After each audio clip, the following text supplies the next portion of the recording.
Oke guys, welcome back to Daily Charting with Toshi, di mana kita akan daily chart your favorite cryptocurrencies. Oke, dan sekarang kita masuk ke DCWT sesi kedua, di mana di sesi kedua ini kita akan lebih fokus ke pembahasan komen, ya, dan juga kita akan bahas beberapa charting altcoins. Tapi sebelum kita masuk ke sana, kita akan lihat dulu lagi ya kondisi Bitcoin. Nggak terlalu banyak perubahan sih ya, cuman mungkin yang menarik adalah apakah akan terjadi retest kedua atau enggak di EMA20, dan mungkin yang lebih menarik lagi adalah apakah reject lagi atau bisa reclaim gitu ya. Jadi itu mungkin yang akan kita pantau pada hari ini, karena ya nanti malam kita akan keluar beberapa data penting ya dari US. Kita geser dulu ke GMT plus 7. Jadi kalau ada yang nanya nih, Bang, ini jam Indo atau jam Amerik? Kita bisa sesuaikan ya. Kalau gue pribadi enakan digeser ke jam Indo, lebih tepatnya ke WIB ya. Buat lo yang tinggal mungkin di Bali atau di daerah Indonesia yang lain yang beda sama time zone, ya tinggal di adjust aja ya. Yang pasti WIB adalah GMT plus 7. Oke, kita bisa lihat di sini hari ini kita akan keluar PCE ya, core PCE tepatnya monthly maupun yearly ya. Ini basically ya cuma beda ini aja sih. Yang satu ngitung per tahun, satu ngitung per bulan. Tapi ya intinya kurang lebih data yang sama. Nah, itu keluar setengah 8, dan nanti lebih malam lagi akan keluar Chicago PMI. Nah, jadi siap-siap setengah 8 malam sampai jam 9 kurang 15 akan cukup banyak data yang bisa mungkin berpotensi untuk menggerakkan markets begitu ya. Oke, jadi kurang lebih seperti itu gambarannya. Takut kelamaan, langsung aja kita masuk ke komen. Komen pertama dari Dan Benny ya. Makasih kok, dengar wejanganmu di menit akhir. Aku jadi mantap DCA murni. DCA murni 1 bulan, 2 kali akumulasi. Plus kalau nilai diskon tambah muatan situasional. Makasih kok, jadi mantap long time invest. Yes, ya. Lu harus putuskan dulu, mau DCA murni atau mau bener-bener TA ya. Kalau setengah-setengah ya, telur setengah matang, itu yang akan membuat orang buy high, sell low ya. Karena apa? Ya panik begitu. Waduh, takut ketinggalan, FOMO, oh, beli. Waktu beli turun, aduh, minus, jual lagi. Nah, that's not good ya. Jadi bagus. Dan Benny ini udah ketemu mau DCA murni ya. Jadi lu harus putusin juga mau seperti apa. Kalau murni udah gampang, lu nggak usah mikir per interval yang lu udah pikirkan. Kalau di sini sebulan 2 kali, berarti per 2 minggu sekali akumulasi ya. That's good. Next dari mana nih ya? Next dari jauh juga. Oke. Kayaknya gua salah, ini harusnya ditarik ke atas dulu deh. Dan Benny kayaknya malah paling bawah harusnya ya. Kita scroll dulu. Oke, dari hiburan Grogot ya. Gua senang banget sekali komentar gua dimasukkan di konten lu, Bang. Gua respect sekali, keren edukasinya ya. Thank you for the kind words. Next dari Stephen Leonardo ya. Gua nggak takut turun, peluru gua masih banyak, sikat. Mantap. Ini artinya mungkin ya sudah mengikuti saran gua untuk dipecahnya lebih banyak begitu ya. Jadi memang harusnya gitu. Lu lebih tenang kalau peluru banyak. Kalau peluru banyak jadi ya udah turun, silahkan turun begitu. Mau naik ya udah kita juga average up ya. Jadi nggak perlu takut sama markets. Selanjutnya dari Ricky Ramdhani. Bang, apakah kita datanya dipoles bagus menjelang pilpres? Takutnya kalau dipoles tapi kenyataannya mau ke jurang, resesi, dan impactnya nanti anjlok. Apa bisa seperti itu? Thanks Bang Toshi. Kalau mau ngomong mungkin ya apapun bisa terjadi sih. Karena kalau kita ngomongin data itu kan berarti kita percaya aja data dari US begitu ya, dari pemerintahan US. Apakah mengagetkan kalau US misalkan memoles data? Ya jujurnya nggak juga sih ya. Jadi ada nggak mungkin bisa seperti itu? Mungkin aja ya. Kita lihat aja mungkin setelah habis dari pemilu. Kalau tiba-tiba datanya jelek, wah berarti ya teori Bro Ricky bener nih. Jangan-jangan cuma dipoles-poles biar waktu lagi pemilu nggak deg-degan. We'll see. Itu by the way di November ya, pemilu di US. Next dari Muhammad Bahrudin ya. Pak Toshi, kalau misalkan saya cuma invest di kripto tapi ndak trading, apa salah ndak? Oh enggak. Itu boleh banget menurut gua. Nggak harus trading, ya lu invest aja. DCA murni jangka panjang, lu berpikir ini buat dana pensiun deh, atau misalkan dana untuk nikah. Bebas ya. Tapi lu cuma invest doang pun menurut gua itu satu hal yang baik. Kadang-kadang mungkin untuk beberapa orang lebih bagus cuma invest dibandingin trading. Karena kalau orang yang nggak disiplin gitu ya, kalau orang nggak disiplin, trading malah seringnya berantakan. begitu. Jadi nggak masalah ya, justru bagus kalau lu tahu lu misalkan cuma pengen invest aja, ya udah stick with it begitu ya. Nah, bagus ya di bawahnya ada yang ngomong holder justru the winner bro. Bener bener ya. Kadang-kadang lebih gampang nge-hold dibandingin wah lu beranalisa bla bla bla ya. Tapi analisa setengah matang ujung-ujungnya malah jebol. Itu sering banget terjadi bahkan ya. Next dari Angga Bocil ya. Terima kasih Kotoshi dan tim TCI. Semoga ilmunya berguna untuk kepentingan bersama dan bisa cuan bareng-bareng. Sukses terus untuk Kotoshi dan tim TCI. Amin. Thank you. Thank you for the kind words. Nah, dari Bro Andri, ya Bang, ada yang bilang data ekonomi banyak dimanipulasi sebelum pemilu. Kalau yang murni pelaku pasar kawakan seperti Warren Buffett, Ray Dalio, dan lain-lain sudah tahu gejala-gejala resesi Amerika ini nyata, yang jadi pertanyaan kita lebih percaya sama pelaku pasar kawakan atau data government. Menurutmu Warren Buffett itu pernah salah nggak sih Bang? Apa mungkin hanya murni spekulasi aja? Spekulasi besar seperti George Soros bisa membuat Inggris dan satu, wah mantap nih ya. Wah ini gue suka nih Bro Andri nih ya. Tahu nih George Soros nih ya. Apa jangan-jangan lu udah cukup tua buat ngerasain sendiri itu. Iya tuh zaman satu ASEAN panik ya dihajar sama George Soros ya. Kalau Warren Buffett apakah dia berspekulasi juga dan membuat kepanikan di market?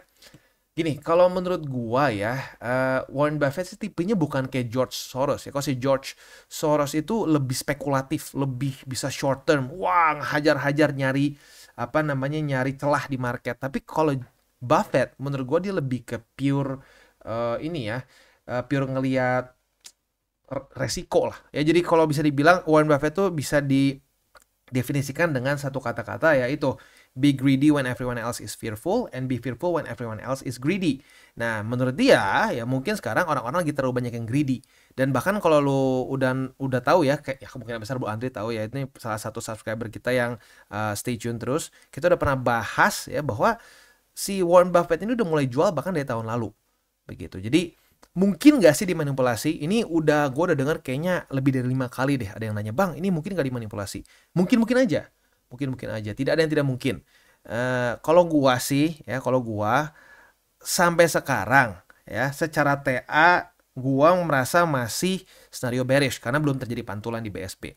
Fundamental ini jujurnya mix ya karena data US-nya bagus ya, tapi di waktu bersamaan kalau dengar DCWT1 gue bilang juga ini tuh seringkali lagging indicator. Jadi bisa aja nanti ke depannya ya kita ngerasa udah enak, udah nyaman, tiba-tiba baru tuh ya, baru kerasa merahnya belakangan. Atau ya kalau dimanipulasi baru dikeluarinnya belakangan.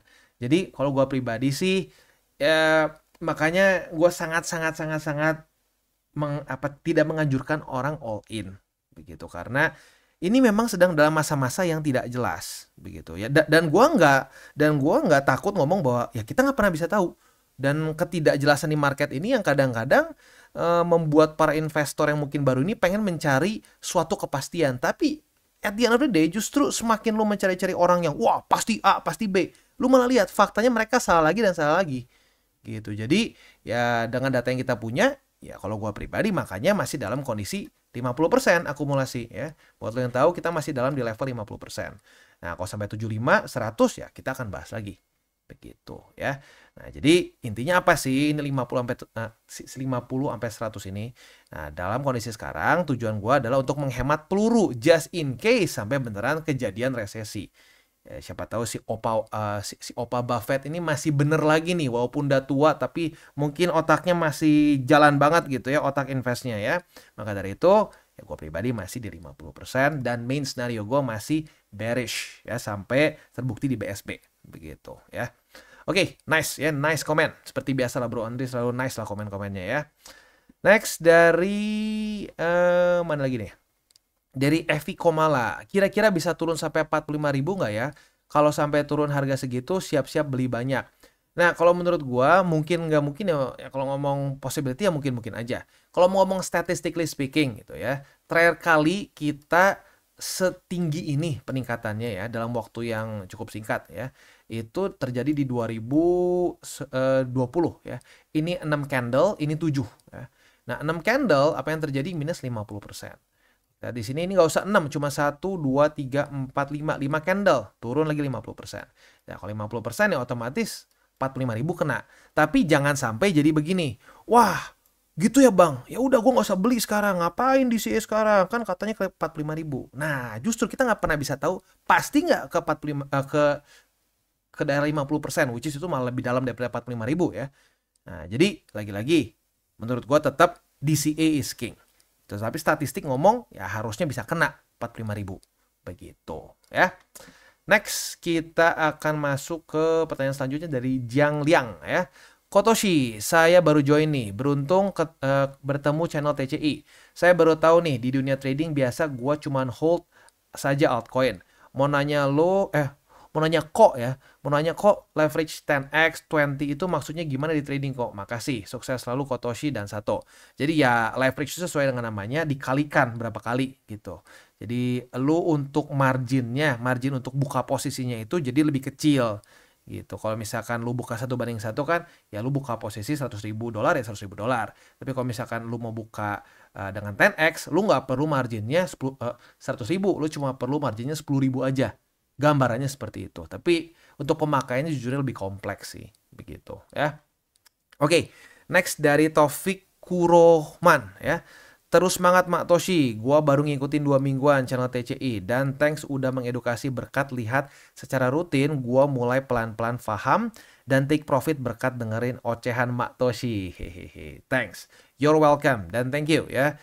Semoga bisa terus konsisten untuk belajar karena jujur untuk belajar itu butuh kesabaran ya. Nah, tapi orang yang bersabar ya pelan-pelan akan bisa profit juga asalkan mau ya belajar dan konsisten ya. Good luck. Next dari Peo Toshi ya. Halo Bang Toshi, mohon arahannya untuk cycle pertama, strategi untuk memaksimalkan keuntungan. Lihat orang lain bisa 10x, 20x. Gimana ya Bang ketika koin semua pump bersamaan? Soalnya pasti FOMO, takutnya telat TP malah hancur. Kalau TP sih gampang ya, jangan ke bawah FOMO. Gue udah bahas berkali-kali. Patokan gue tuh yang paling gue suka adalah Bollinger Band ya, Bollinger Band, dan kalau mau ditambah lagi sih sebenarnya RSI juga boleh begitu. Jadi kadang-kadang bisa begini, misalkan RSI-nya belum overbought, kita bisa skip gitu. Kayak kita ambil contoh mana RSI ya, sebentar kita apa namanya ya, sebenarnya kayaknya lebih gampang Bollinger Band aja sih sebenarnya kalau mau to be perfectly honest ya. Karena rata-rata kalau udah tembus Bollinger Band RSI-nya juga udah ngaceng begitu. Jadi kalau gua sih patokannya adalah BSB. Kalau dia weekly close di atas dari BSB itu TP begitu ya. Next untuk antisipasinya ya gimana biar nggak ini ya, biar nggak FOMO. Ya biar nggak FOMO ya DCA. Dengan lu DCA jadi tenang. Itu udah berapa kali gue dengar dari para subscriber kita yang ngomong, wah bang, gue jadi tenang sekarang pakai cara trading TCI ya, atau cara investasi TCI dengan DCA. Ya itu tujuan DCA adalah membuat tenang begitu. Dan yang enaknya dari cara DCA itu lu nggak perlu setiap hari dipantengin chart. Wah dipantengin, waduh analisanya garis sana garis sini garis sana garis sini, nggak perlu begitu. Cuma tinggal ambil support kuat, akumulasi, udah santai gitu ya. Next dari Nova Adi, channel sebelah gila banget kok ngefomoin koin. Waduh ya, bisa nyangkut berjamaah. Giliran koreksi bilangnya orang nggak ada yang bisa prediksi market bla bla. Nah itu dia makanya kenapa gua tuh belakangan ini cukup keras, karena Bro Nova ini bukan satu-satunya yang curhat begitu ya. Banyak yang curhat, aduh bang gua kena nih sama si A, si B, si C. Wah ini dibilang koinnya bakal begini. Wah bakal ngepam bla bla bla. Udah ngedam, kita cuma disuruh ya apa namanya, kita market tidak ada yang bisa tahu. Tapi di waktu bersamaan kalau lagi ngomongin sebelumnya gitu ya, kalau ditonton videonya, wah sepertinya udah tahu besok mau kemana. Ya makanya jangan mau dengerin dukun ya. Sekali lagi, TCI itu tidak pernah bikin suatu wah lihat nih ya, satu primbon gitu, lihat nih nanti ya November tahun sekian BTC akan kena all time high harga sekian ya, kalau tidak percaya Anda bodoh tolong. Nggak pernah ya. Justru di TC ini kita malah mengingatkan orang untuk punya dua scenario ya, bearish dan bullishnya begitu. Dan ya lagi-lagi kita itu punya satu kepercayaan teguh bahwa at the end of the day di market yang lebih volatile, yang DCA yang menang akhirnya begitu in the long run dibandingkan mendukun. Karena kalau mendukun itu bukan cuma masalah lu all in di satu titik, tapi mental lu akan berantakan karena lu abisin semua dana lu di satu titik tertentu.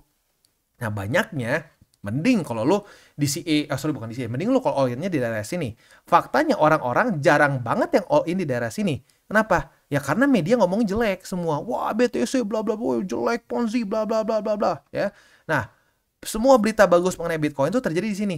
Makanya orang rata-rata all in-nya di mana? Ya di pucuk. Makanya buy high, sell low. Itu yang sering kali terjadi. Nah, sementara kalau di CA, ya lu bisa terus menurunkan harga rata-rata lu. Begitu, ya. Ya, inilah bro.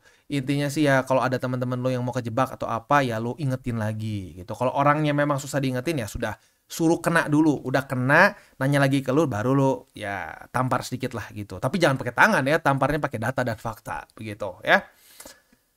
Next, dari mana lagi nih? Dari Dan Benny. Makasih kok. Dengar ujanganmu di menit akhir. Oh, ini udah tadi ya. Udah beres nih tadi ya. Tadi yang gue salah nih. Gue pikir ini komen pertama. Ternyata komen akhir-akhir. Harusnya udah beres nih. Coba kita cek lagi ya.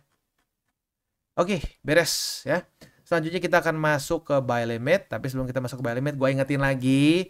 Ingat-ingat, 7:30 dan jam 9 kurang 15 kita akan keluar 3 data penting ya. Jadi buat lu yang punya posisi futures ya, dekat-dekat jam segitu belum kena target TP, pertimbangkan untuk tutup posisi kalau belum kena ya. Buat yang konservatif terutama ya. Buat yang agresif ya monggo silakan mau ride the waves. Kadang-kadang yang agresif ini juga ya memang lebih suka gitu, lebih suka deg-degan gitu. Tapi buat lo yang konservatif, gue sarankan sekali lagi untuk tutup posisi kalau belum kena target TP saat dekat-dekat jam segini ya. Oke, hari ini kita akan bahas atau kita akan charting BNB, Immutable X dan juga TON ya. Tapi sebelum kita masuk, seperti biasa gue akan disclaimer dulu bahwa semua konten dari TCI bukanlah financial advice. Ini semua bentuknya adalah edukasi. Lalu bagaimana cara untuk mendukung TCI? Ada banyak caranya. Lu bisa like our video, bisa share our video, atau juga bisa menggunakan link referral kita di bawah.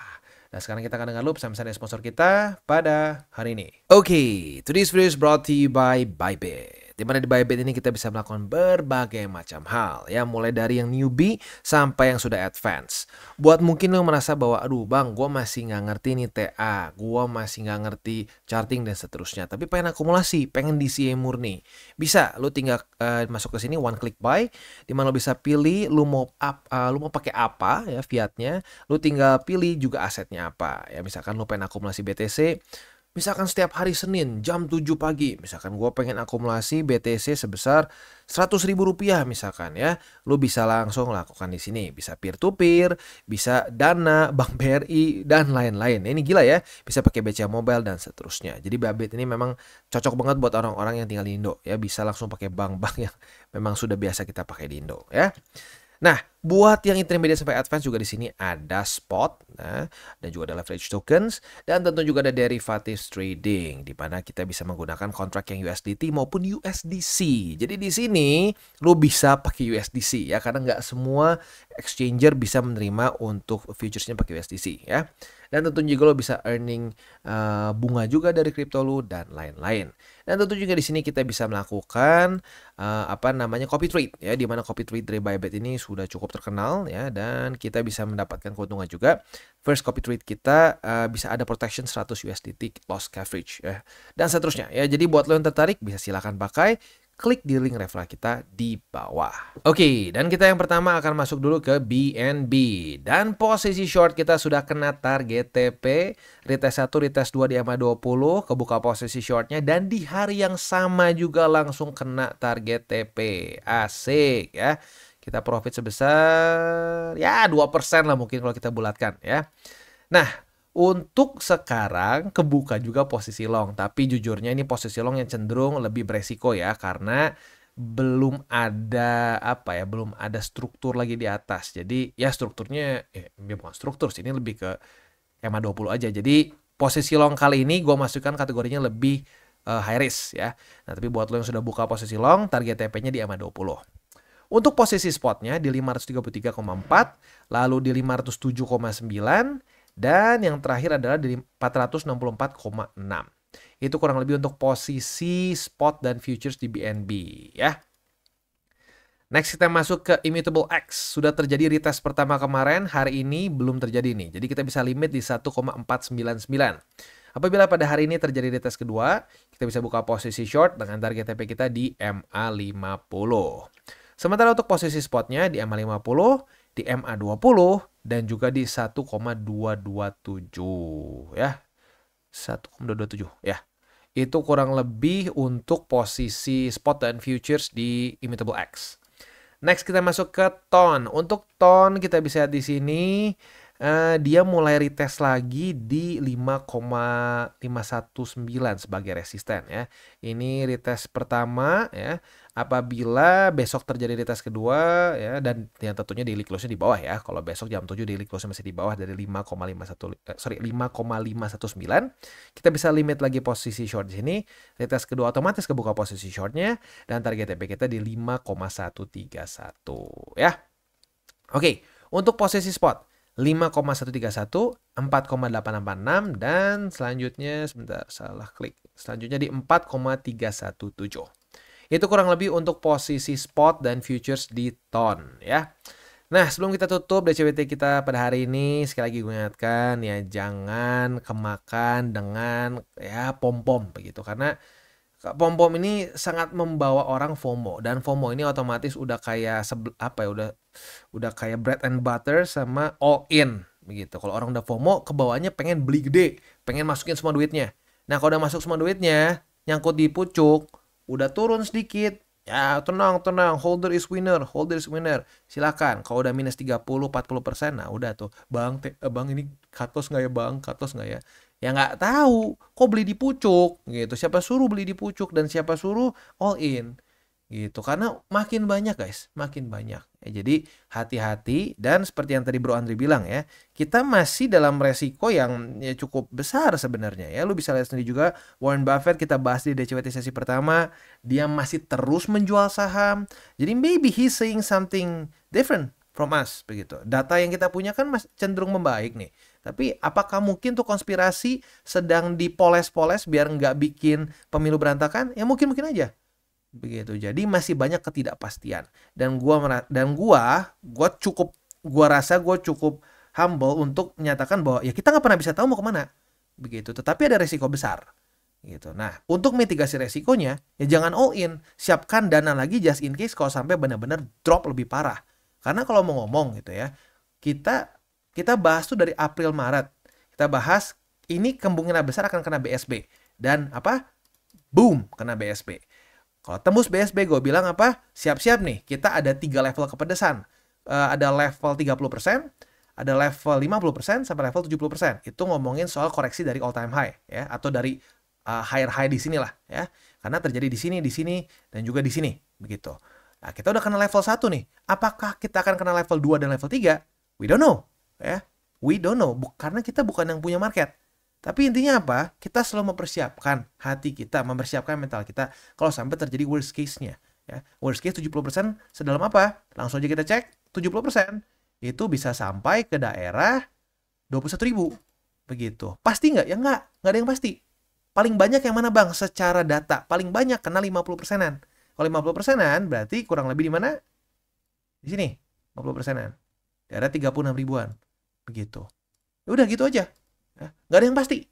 Lu besok hidup atau nggak aja juga masih misteri ilahi gitu.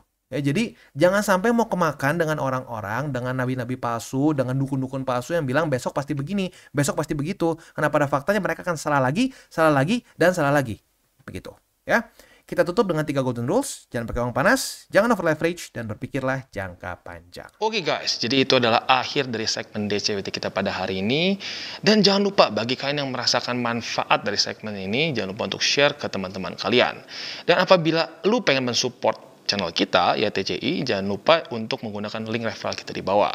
Nggak wajib ya, tetapi apabila lu menggunakan link referral kita di bawah, ada macam-macam ya, dari Bybit, Huobi, Maxi, toko kripto, dan banyak lagi ya. Ya, walaupun nggak wajib, tapi kalau menggunakan link referral kita, lu secara langsung membantu perkembangan dari TCI. Dan satu lagi, jangan lupa juga untuk join Telegram group kita, di mana kita bisa ngobrol-ngobrol santai mengenai dunia cryptocurrency secara 2 arah. So, jangan lupa untuk like, subscribe, click the bell icon, and see you on the next video.